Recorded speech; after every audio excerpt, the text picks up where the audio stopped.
제가 이 자리에 설 수 있게 된 것은 전적으로 여러분들의 기도 덕분입니다. 성도님들의 기도해 주신 덕분에 제가 코로나19로 많이 연약해지고 힘들었는데 잘 회복되어서 이렇게 잘 들어와서 또 여러분들 앞에 인사드리고 말씀도 전할 수 있게 된 것을 다시 한번 감사드립니다. 저는 요르단에서 9년 반, 만으로 9년 반입니다. 10년 살았죠. 그리고 또 이스라엘에서 현재 이제 8월이면 만 6년입니다. 이렇게 살다 보니까 감사하게도 그 현장에 들어가서 성경에 나오는 지역이거든요. 요르단 같은 경우에는 가서 들어가서 보니까 바람 광야를 비롯해서 에돔, 모압, 암몬, 아모리, 바산, 출애굽 여정에 다 나오는 그런 사건의 배경들이었습니다. 제가 이제 이곳에 있었을 때는 성경으로만 읽어봤는데 뭐 그런 지명이 있는가 보다 이 정도였지 잘 몰랐는데 현장에 들어가서 보니까 그 사건의 배경들, 왜 이런 역사적인 일들이 이곳에서 있었을지 그런 것들을 잘 생각할 수 있게 되었습니다. 그리고 또 다시 선교지를 옮겨서 이제 이스라엘에 들어가 보니까 가나안 땅이죠. 요단강 건너서 가나안 땅 들어가서 여호수아의 정복 전쟁부터 해서 이스라엘이 국가를 이루고 마지막에 바벨론으로 끌려가는 과정, 그리고 성경에는 잘 기록되어 있지 않지만 중간사까지 그 역사의 현장에서 살다 보니까 그 성경 지리적인 그 배경, 역사, 문화 이런 것들에 대해서 여러분들과 나눠야 되겠다 이런 그 사명감 같은 것이 생겨서 제가 가끔씩 이렇게 나오면 이제 성도님들께서는 그 현장에서 사는 어려움이라든지 뭐 교회를 어떻게 개척했는지 얼마나 전도했는지 이런 것들을 많이 궁금해 하시는데 저는 또 그런 목회자로서 선교사로서 하나님의 말씀에 대한 그런 열심이 있어서 일단 제가 그 성경 말씀 깨달은 바들을 여러분께 좀 더 깊이 전달해 드리길 원하고요. 그리고 나서 후반부에 여러분들이 궁금해 하시는 선교지 현장 말씀을 좀 나누도록 하겠습니다. 이스라엘 백성들이 애굽에서 노예 생활을 할 때 하나님께서 그들의 고통을 보고 듣고 찾아오셔서 그들을 구원해 주십니다. 모세가 지도자가 되어서 이스라엘 백성들과 함께 애굽에서 떠납니다. 그러니까 출애굽이라고 하지요. 홍해를 지나서 시내산에 이르렀을 때에 하나님께서 모세에게 성막을 지으라고 명령을 하십니다. 성막의 도면, 재질, 그리고 색상까지 자세하게 알려주시지요. 그런데 성막을 짓도록 하신 이유가 뭘까? 하나님께서 텐트에 사시는 게 좋아서 그러셨을까요? 그 이유는 하나님께서 하나님의 백성들과 함께 하신다는 사실을 그 백성들이 하나님의 임재를 눈으로 보고 확인하고 위로를 받도록 하기 위하심이었습니다. 하나님께서는 언제나 그 백성들을 사랑하시고 함께 동행하십니다. 그 사실을 이제 알도록 하신 것이죠. 이스라엘 백성들은 하나님께서 함께 하시기 때문에 그 힘든 광야 여정을 극복할 수가 있었습니다. 때를 따라서 만나와 메추라기를 먹여주시고 밤에는 불로, 낮에는 구름 기둥으로 이렇게 서늘하게 해주셔서 광야의 추위와 더위를 이기게 해주셨습니다. 신명기 8장 4절에 보면 40년 광야 생활에 그들의 의복이 헤어지지 않았다 이렇게 말씀하고 있죠.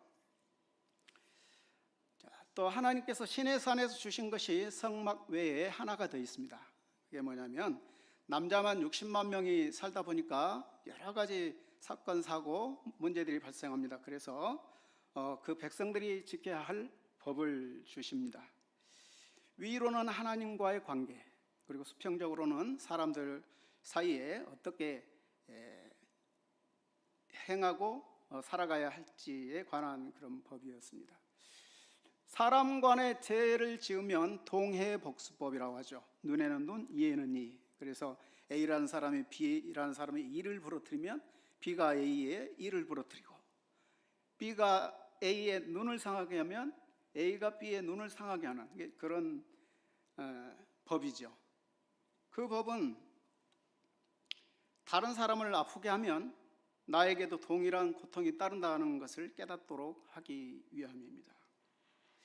그러면 사람 사이에 당한 만큼, 사람 사이의 문제는 당한 만큼 갚아주면 되는데, 그러면 하나님께 사람이 죄를 지으면 어떻게 용서를 받을 수가 있죠?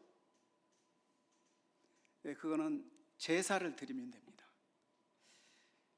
성전에 나가서 제사를 드려야 하는데, 제사를 드리는 방법은 어떨지 여러분들 자세하게 그 내용은 잘 모르시고 계시죠? 그래서 그것을 제가 한번 말씀드려 보겠습니다. 제사를 드릴 때 이제 그 제사를 드리기 원하는 사람이 제물을 가지고 옵니다. 자기가 기르는 자기 집에서 짐승을, 이제 양이나 염소, 소를 데리고 오는데, 그 짐승을 가지고 와서 제사장에 그냥 맡기면 될까요?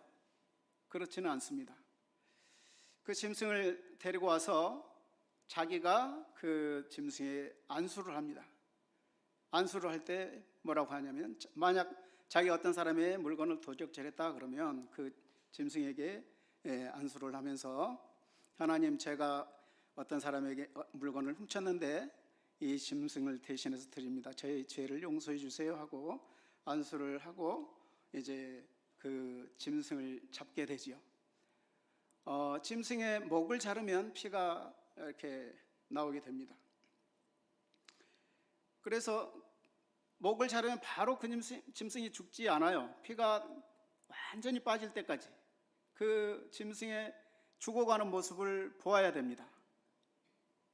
그리고 이제 그 짐승이 완전히 피가 빠지고 숨이 거둬주면 그 짐승의 가죽을 벗기고 매달아서 내장을 다 꺼내고, 그렇게 해서 또 조각을 내서, 그리고 난 다음에 하나님께 그 예물을 태워서 이제 드리는 것입니다.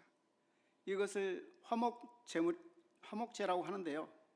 다른 제사들은 이 짐승의 제물을 온전히 다 태워서 다 드리는데, 화목제물 같은 경우에는 하나님께는 내장에 있는 기름 부분을 태워드리고, 또 제사장에게는 우측 허벅지와 가슴살을 주고, 그 나머지 부분을 제사를 드리는 사람이 이렇게 서로 나누어서 같이 이제 나누어 먹습니다.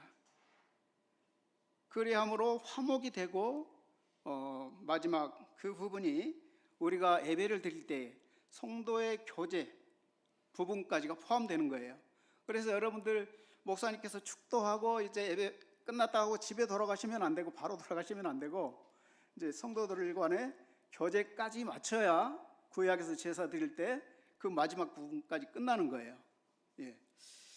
PPT에 한번 화목제물 그 PPT 한번 보여주시겠습니까? 요르단에서 양 잡는 모습을 제가 핸드폰으로 이렇게 찍었습니다. 혹시 임신하신 분 안 계시죠? 비위가 약하신 분이나 이런 분들은 고개를 돌리셔도 되고요. 그렇지만 가능하면 끝까지 보시면 좋겠습니다. 피가 많이 흐르고 그런 것은 제가 일부러 뺐어요. 그러니까 좀 보기 편한 정도, 이 정도니까 한번 보시면 좋겠습니다. 지금 이제 이거는 제물로 드리는 것은 아니고요. 요르단에서 이제 잡아서 식용으로 하려고 잡는 장면인데 거의 비슷합니다. 그래서 이 모습을 여러분들께 한번 보여드리도록 하겠습니다. 한 장 넘겨줘 보시죠. 이제 제물로 곧 죽어야 될 그런, 좌측편에 있는 것이 양이고요. 우측편 두 마리가 염소입니다. 여러분들 쉽게 구분하는 방법은, 양은 꼬리를 이렇게 내리고 잘 은밀한 부분을 잘 가리고 있고, 염소는 꼬리를 잘 치켜들고 있어요. 그래서 구분이 쉽고, 털을 이제 좀 자세히 보면 아는데 그래도 생소하신 분들은 그렇게 구분을 하시는 게 좋습니다. 넘겨주세요. 이제 염소를 끌고 가는데 염소는 어쨌든 양보다는 좀 더 저항하는 것이 많아요. 설교하실 때도 염소와 양 이렇게 구분해서 말씀하실 때도 그렇게 하죠. 넘겨주세요.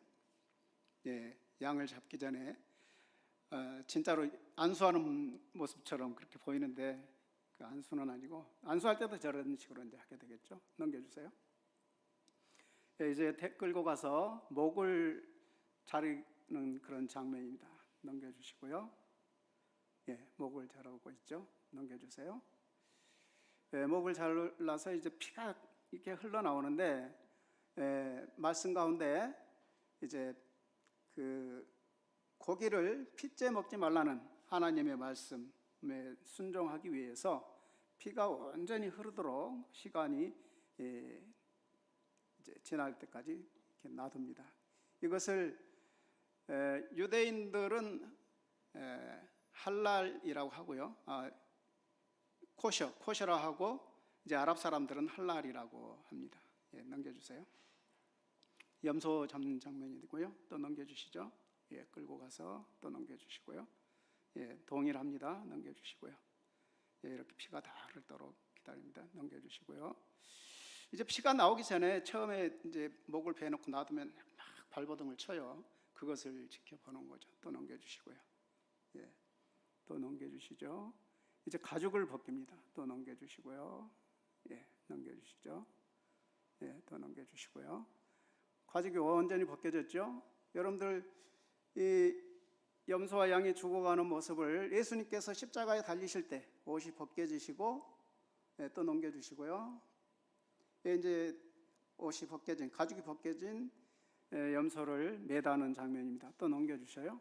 이렇게, 잠깐만요. 이렇게 매달려 있죠. 옷이 발가벗겨진 그 짐승이 매달려 있습니다. 우리 예수님께서도 옷이 완전히 벗겨지셔가지고 십자가에 매달렸던 그런 장면을 연상하시죠. 또 넘겨주세요. 그리고 예수님께서 옆구리에 창을 맞으시고 물과 피를 다 흘리셨는데, 역시 마찬가지로 속에 있는 그 내장을 전부를 다 꺼냅니다. 또 넘겨주시고요. 넘겨주세요. 넘겨주시고요. 그리고 나서는 이제 조각조각 이렇게 조각을 냅니다. 머리 부분 자르고, 이렇게 몸통 몇 등분 해서 이렇게 나눕니다. 넘겨주세요. 넘겨주십시오. 이렇게 해서 이제 내장에 기름 붙은 부분들 하나님께 태워서 올려드리고, 그리고 제사장 또 제사를 드리는 사람 이렇게 나눠서 그 제사 드리는 곳에서 나눠서 이렇게 교제하는 것까지가 제사의 마침입니다. 또 넘겨주세요. 여기는 이스라엘 이제 솔로몬 때 지었던 그 성전 모형도인데요. 밖으로 이렇게 삥 둘러서 성전을 감싸고 있는 부분이고, 중앙에 성전입니다. 지금 이스라엘에 가면 남아있는 부분 통곡의 벽이 좌측의 맨 위쪽, 이쪽 파트가 남아있어요. 그래서 성전, 하나님께서 계시는 그 지성소와 가까운 자리이기 때문에 유대인들은 그쪽으로 올라가지를 않습니다. 넘겨주세요. 이 부분이 바로 통곡의 벽인데, 또 넘겨주시고요. 유대인들은 이제 이곳에 와서 성전이 회복되기를 기도하고, 또 자신들의 기도 제목이 있으면 편지 글로 써서 그 벽 틈 사이에 이렇게 꽂아놓는 모습을 볼 수가 있습니다. 또 넘겨주세요. 넘겨주시고요.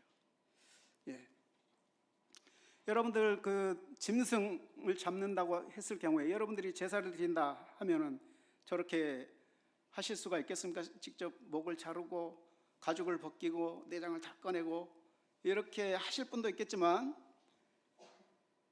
대부분은 하기가 힘드실 겁니다. 자기 죄를 용서받기 위해서 다른 짐승을 잡아야 되고, 그 짐승이 끔찍하게 죽어가는 것을 보아야 하기 때문에 두 번 다시 죄를 짓고 싶은 마음이 들지 않겠죠. 이 때문에 죄인에게 제사를 드리도록 하는 것입니다. 너희가 이렇게 태워져야 할 존재라는 것을 시각적으로 보여주시는 거예요. 그 바닥에 피가 가득한 것을 보시면서 어디 끔찍하죠? 지옥의 모습을 연상할 수도 있겠습니다. 성경 말씀 가운데 하나님께서 범죄로 드리는 고기 타는 냄새를 향기롭다고 표현을 하십니다. 정말 그럴까요? 고기 타는 냄새, 연기가 눈앞에 오면은 맵고 또 타는 냄새는 고약하죠. 탄 고기를 먹으면 어떻죠? 암에 걸리죠.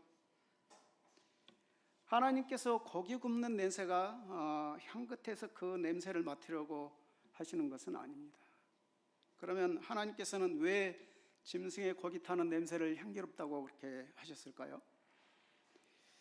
그 이유는 짐승이 태워질 때 죄로 인하여 죽을 내 백성의 죄가 대신 태워져서 다시 새롭게 태어나기 때문에 그렇습니다. 그것을 기뻐하시는 거예요. 하나님께서 행하시는 모든 것은 그의 백성들을 위한 것입니다.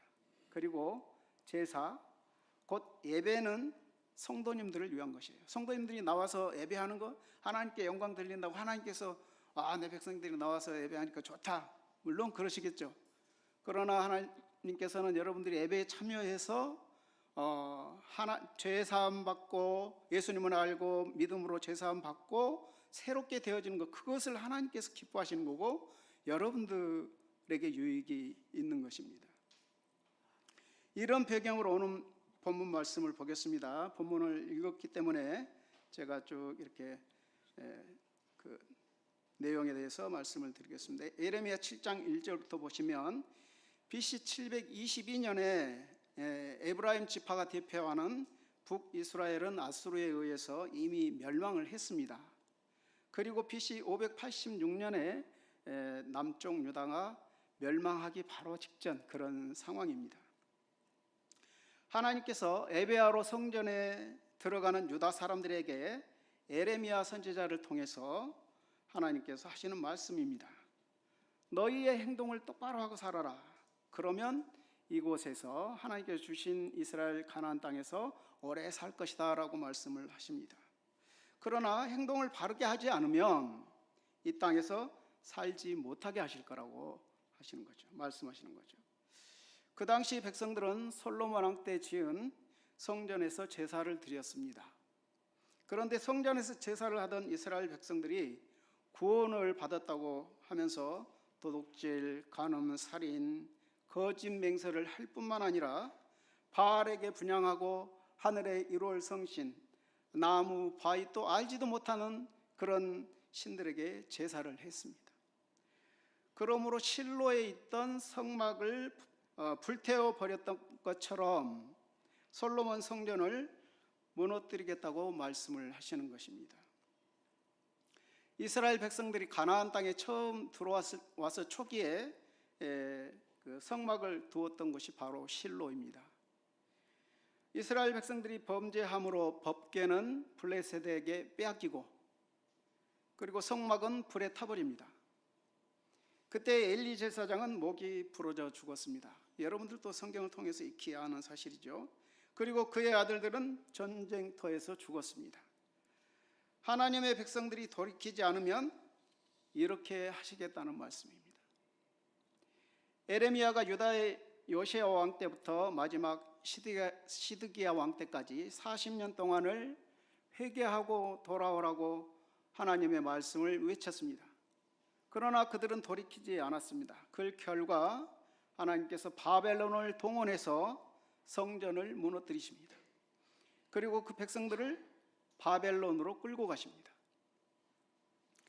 성전이 무너지고 나라가 망해서 백성들은 타국으로 끌려갑니다. 잘된 일일까요? 그것을 당하는 사람들은 고통스럽죠. 그러나 하나님께서는 70년이라는 이 기간 동안을 그의 백성들을 격리시켜서 그들의 잘못된 습관을 바꾸기를 원하셨습니다. 바벨론으로 끌려간 후에 70년이라는 세월 동안 어떤 변화가 있었는가 보겠습니다. 제사는 폐지되었습니다.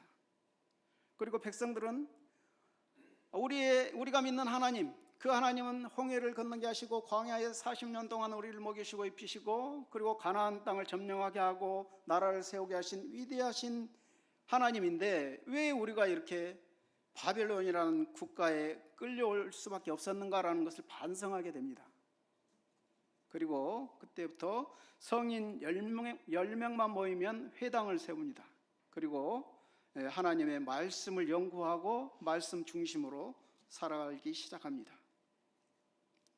남의 나라에 가 있기 때문에 산당 제사나 1월 성신을 섬길 그런 일도 없어졌습니다. 이미 북이스라엘 10지파는 현재의 아프가니스탄이나 파키스탄 지역으로 끌려가서 이방화가 되었습니다.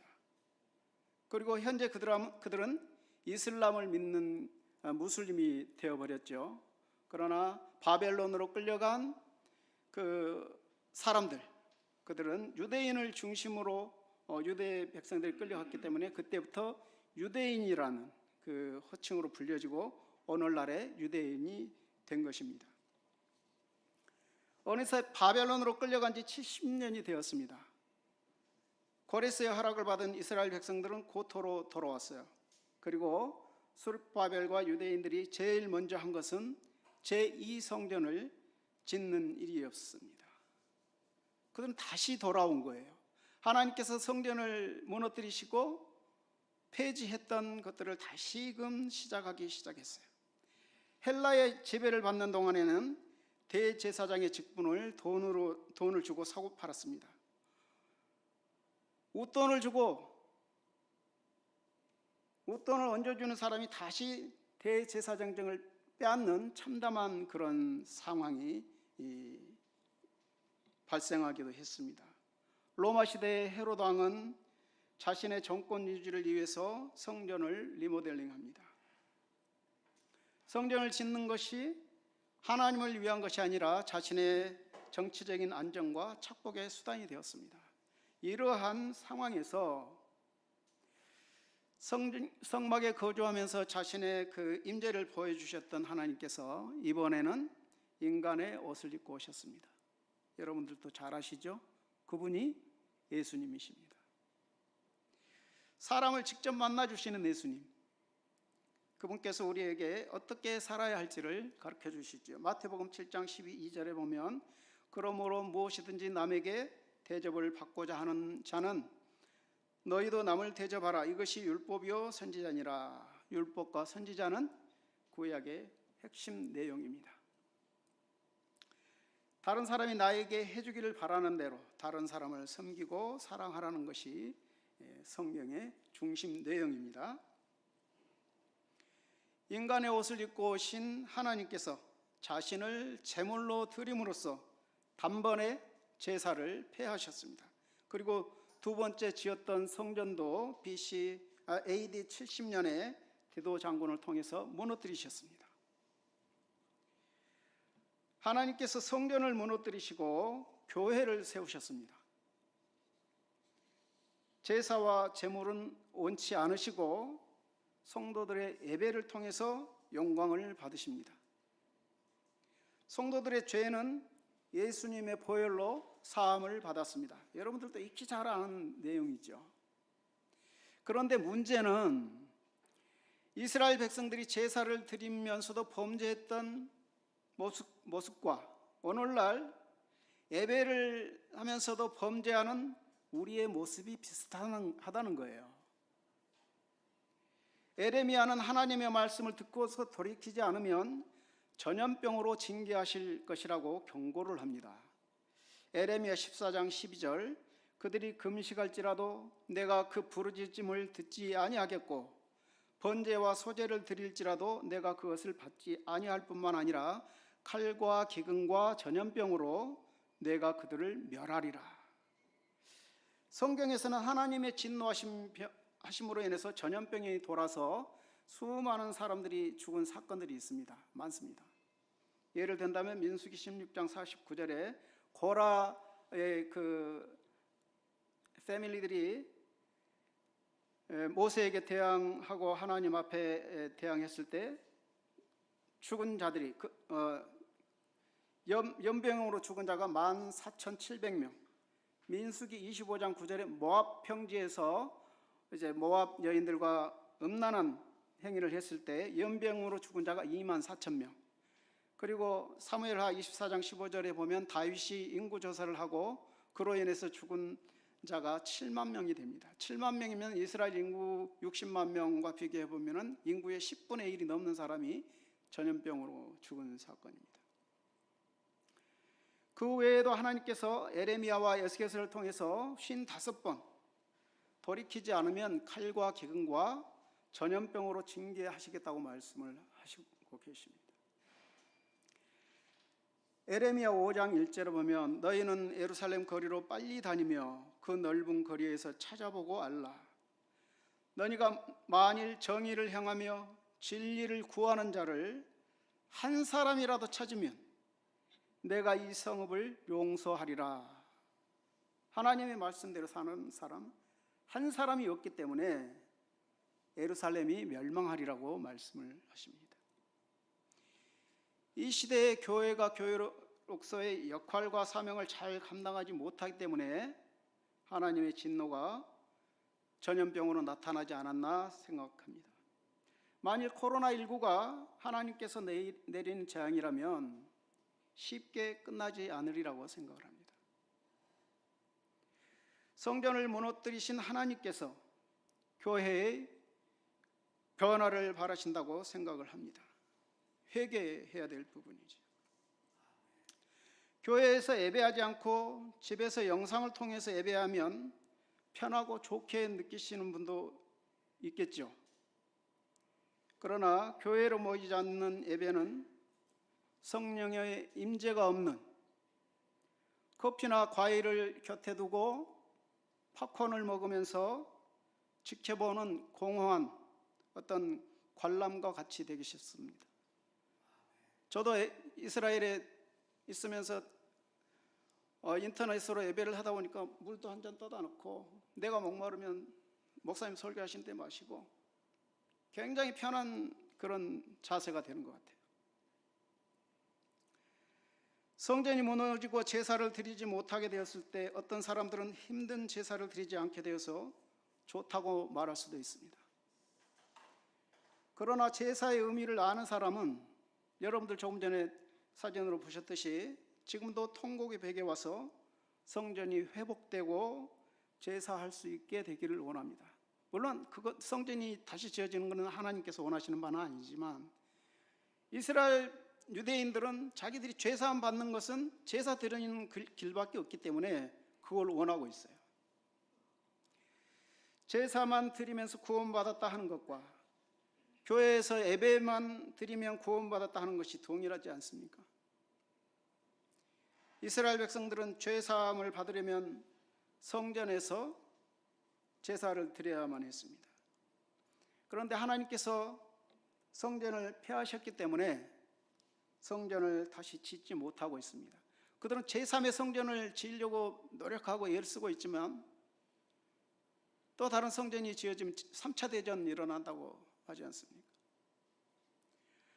여러분들도 예배를 드리지 못하는 걸 경험하셨죠? 한동안 예배를 못하게 해서 인터넷으로만 드린 경험을 하셨을 텐데요.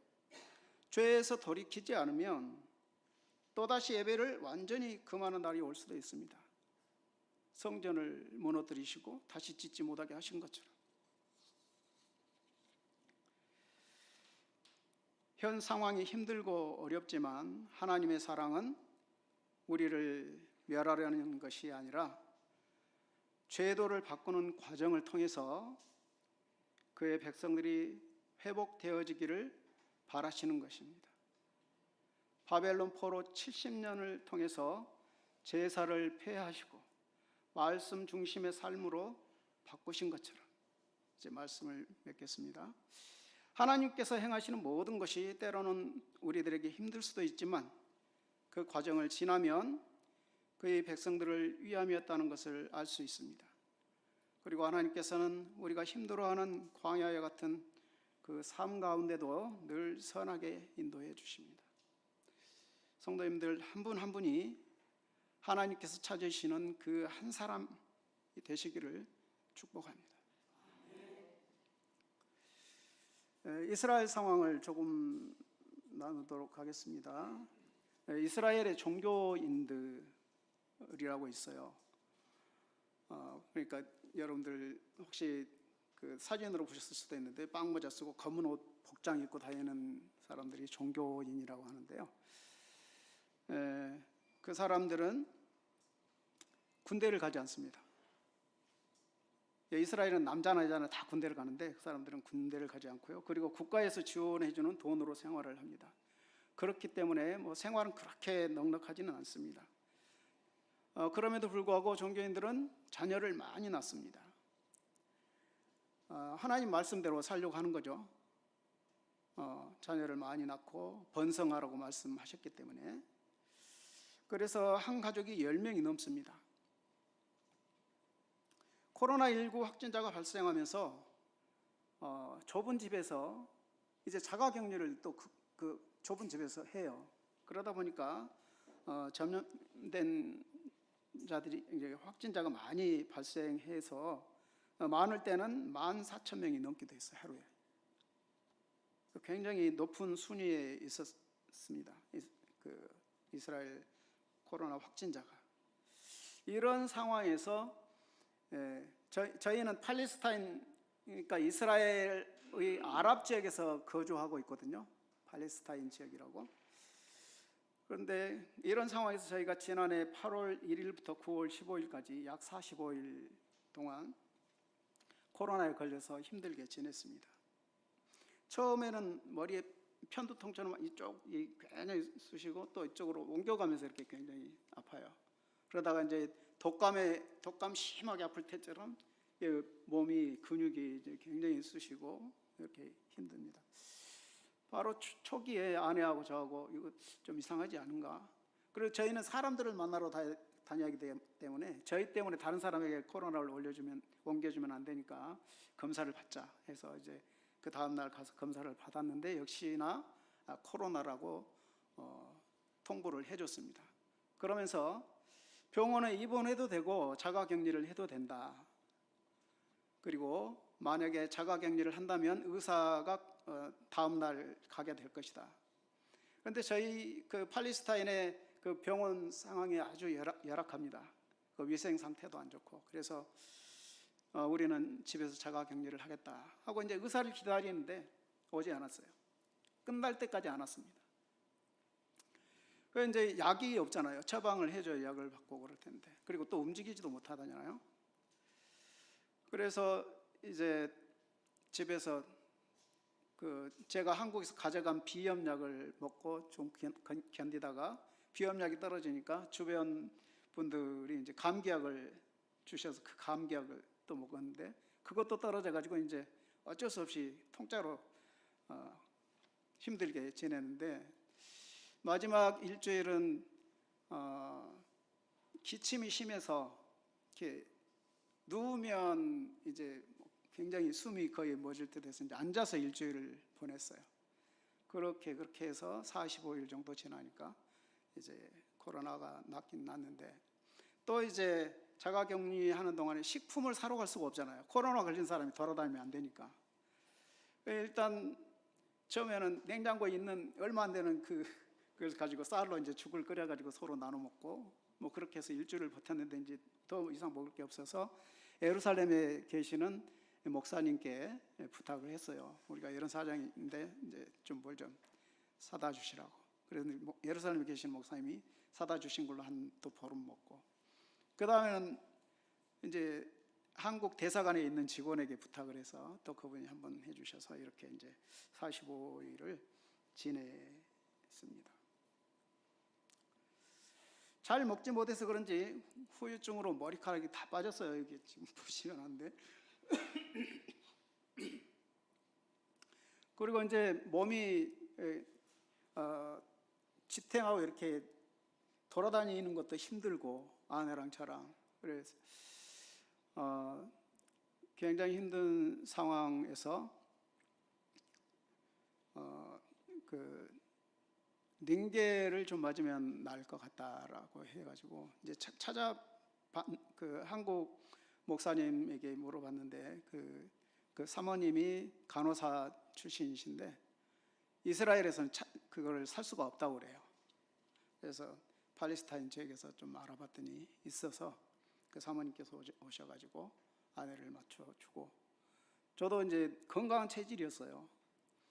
그래서 살면서 링겔을 한 번도 안 맞아봤는데 저도 좀 놔주라고 해서 이번에 처음으로 맞고, 그렇게 이제 조금씩 기력을 찾고 해서 이제 아무래도 안 되겠으니까 한국에 나와서 좀 몸을 추스려야 되겠다 이렇게 나오려고 하는데, 코로나 상황에서 계속 그 이스라엘 공항이 폐쇄가 되는 거예요.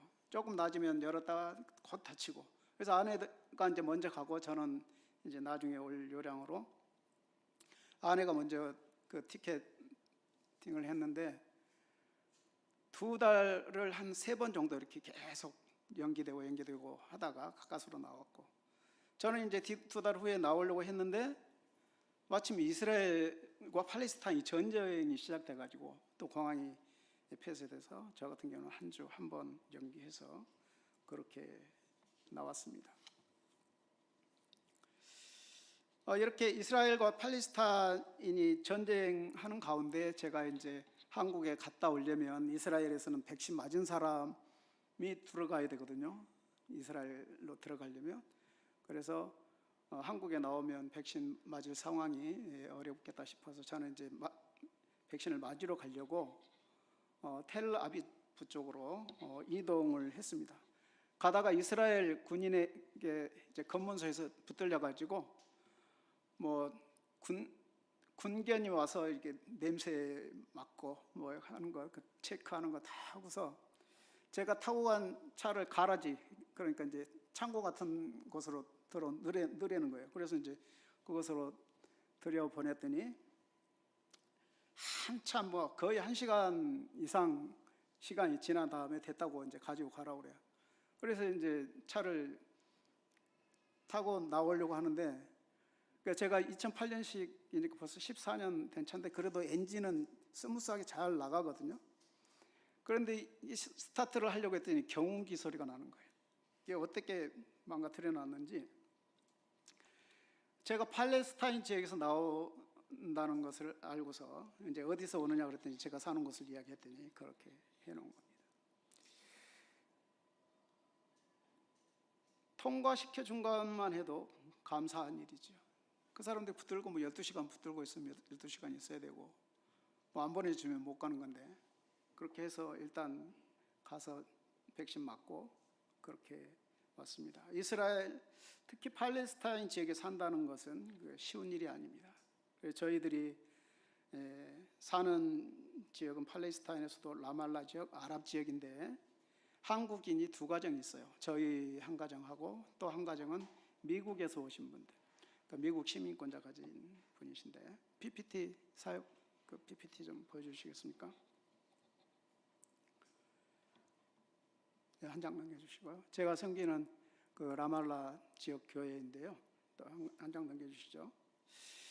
아랍 지역에서는 사람이 출생을 하게 되면 우리나라 주민등록 같은 곳에 종교란이 있어요. 그곳에 이제 기독교인이면 기독교, 이슬람을 믿는 무슬림이면 이슬람 이렇게 기록하게 되어 있습니다.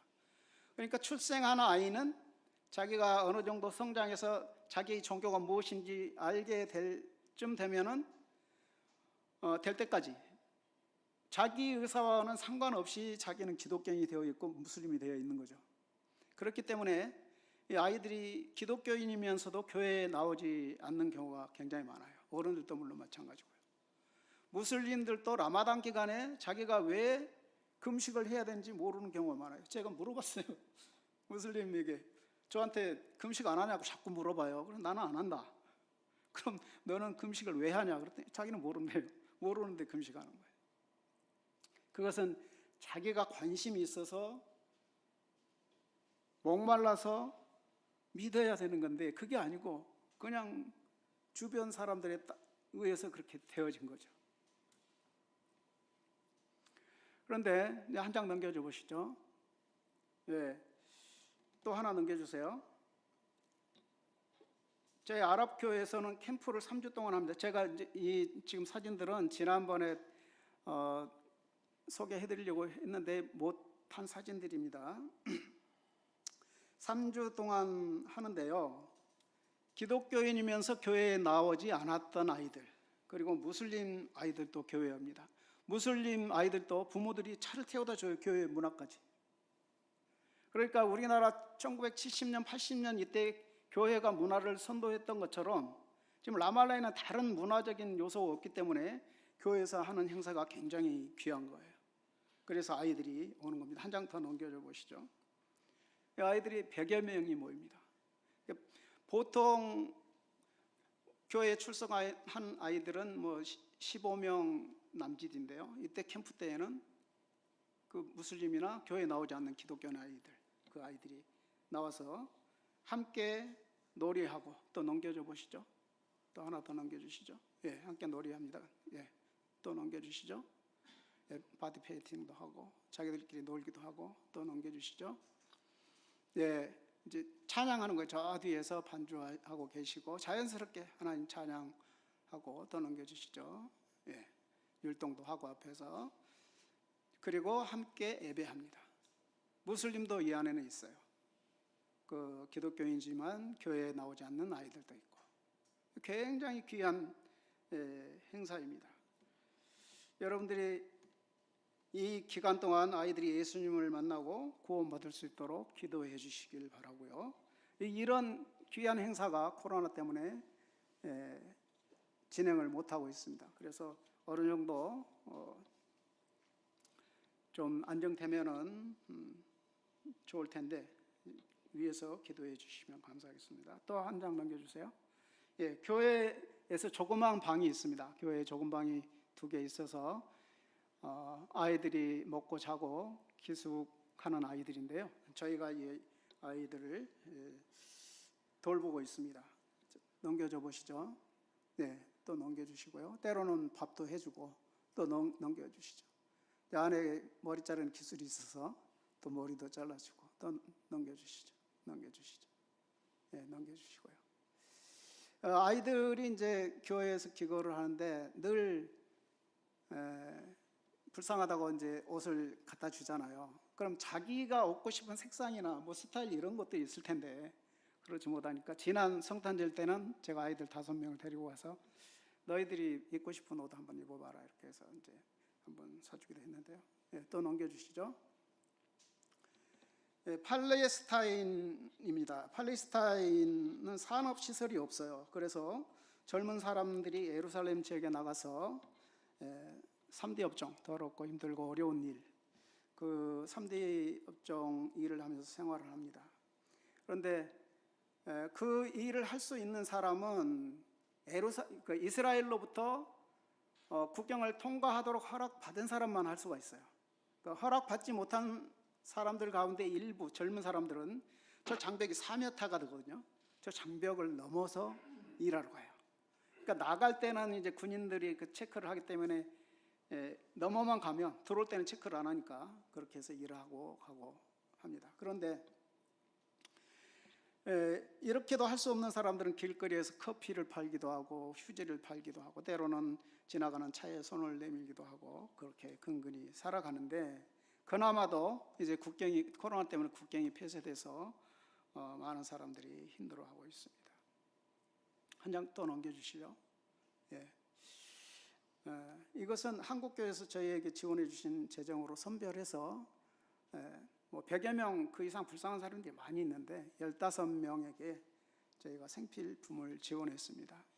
보면은 쌀, 식용유, 설탕, 밀가루, 뭐 차 같은 것도 있고요. 그리고 아랍 사람들이 좋아하는 그 캔에 들어있는 콩 같은 거, 뭐 여러 가지 이런 것들을 이제 한 75,000원 정도 상당이거든요. 넘겨줘 보시죠. 한 사람이 좀 들기 힘들 정도. 예, 또 넘겨주시죠. 예, 또 넘겨주세요. 예, 이렇게 해서 또 넘겨주시죠. 예, 이분들은 그 무슬림 백그라운드, 무슬림에서 돌아오신 분들인데 무슬림에서 돌아오면 오히려 굉장히 힘들어요. 처음부터 기독교인이었던 사람들보다 지역 안에서 그 배척을 받기 때문에. 근데 이런 가정 또 넘겨주시죠. 이분들은 남편이 이제 무슬림에게 새로운 장가를 가버리고 이제 병들어 있는 어머니를 모시고 사는 그 여인인데요. 이렇게 힘든 분들에게 이렇게 지원을 해드렸고요. 네, 넘겨주시죠. 코로나 때문에 이렇게 경제적으로 힘든 팔레스타인 사람들을 위해서도 기도해 주시면 감사하겠습니다. 네, 이스라엘과 팔레스타인 사이에 전쟁이 있었는데 이 전쟁은 이스라엘 수상 네타냐후하고 팔레스타인의 그 하마스, 여러분들 아시죠? 그 하마스가 선명성 경쟁을 한 거죠. 이제 그러니까 그 투표 때 표를 많이 달라고 우익에게 표를 얻기 위해서 서로 이제 그 코드가 맞은 거죠. 그렇게 해서 전쟁을 하게 된 겁니다. 또 넘겨줘 보시죠. 예, 아이언돔이라고 하죠. 이쪽 하마스가 로켓포를 쏘면 이제 아이언돔으로 맞추는 거예요. 넘겨주시죠. 예, 또 넘겨주시고요. 예, 또 넘겨주시고요. 넘겨주세요. 넘겨주세요. 예, 또 넘겨주시고요. 예, 이렇게 해서 그 정치인들의 욕심 때문에 국민들, 죄 없는 국민들만 고통을 당하고 있습니다. 이스라엘과 팔레스타인의 그 전쟁이 속히 그치고 평화롭게 살 수 있도록 위해서 기도해 주시면 감사하겠습니다. 그리고 저희들이 무슬림 가정을 방문하고 있는데 우측편에 앉아 있는 분은 저희가 요르단에서 가정 방문했던 무슬림인데 저분이 잠깐 이스라엘에 와서 저하고 만났습니다. 그 가운데 앉으신 분은 저분의 삼촌 이맘이에요. 우리로 하면 무슬림의 그 목사님 같은 분인데 저분도 만나고 이렇게 어쨌든 무슬림에게도 복음이 필요하니까 저분들에게 직접 예수 믿어라, 뭐 하나님이 어떻다 이런 내용, 저분들도 예수님을 알고 큰 선지자로 알거든요. 그 가운데 대화 중에 약간씩만 이렇게 바뀐 부분만 조금씩 얘기해 주면 되거든요. 넘겨주세요. 무슬림 가정 방문하는 그 가정이고요. 넘겨주세요. 예, 또 넘겨주시고요. 예, 저분들은 이제 먼저 방문하던 분들을 통해서 만나게 된 분인데 또 하나 넘겨주세요. 한 장 또 넘겨주세요. 조금 더 어색하죠? 예, 새로 만난 분들이고요. 예, 여기는 미스바라고 하는 곳인데 사무엘이 그 이스라엘 백성들 모아놓고 부흥성회를 했던 곳인데 저희가 올라가서 무슬림 아이들하고 같이 대화하는 장면입니다. 넘겨주시고요. 예, 이렇게 저희들이 그 만나는 무슬림들, 저들도 예수님을 만나고 구원에 이를 수 있도록 기도해 주시면 좋겠고요. 이제 마지막으로 저희가 연약한 육신을 좀 회복하기 위해서 나왔는데 건강이 잘 회복되고 들어갈 때 이스라엘 그 절차가 굉장히 까다롭거든요. 그래서 어려움 없이 입고 갈 수 있도록 기도해 주시고요. 예, 감사합니다. 늦은 시간까지 이렇게 들어주셔서 감사하고요. 기도 잠깐 하고 마치겠습니다. 하나님 아버지, 주님의 사랑은 끝이 없으시고 우리가 때로는 힘들고 어려울 때 하나님을 찾기 힘든 그런 상황까지 갈 때도 있지만 하나님께서는 오히려 그러한 순간에 더욱 우리를 붙드시고 넘어지지 않게 붙들어 주시고 선하게 인도해 주심을 믿습니다. 코로나로 인하여서 우리가 어렵고 힘든 상황 가운데 있지만 이 과정도 하나님께서 주의 백성들을 통한 선한 그 계획이 있으심을 믿고 나아갑니다. 하나님 힘 주시고 끝까지 인내하고 주님을 바라며 나아가며 구원에 이르는 역사가 저희들에게 임할 수 있기를 소망합니다. 오늘도 함께하여 주신 우리 주 예수님 이름 받들어 기도합니다. 아멘.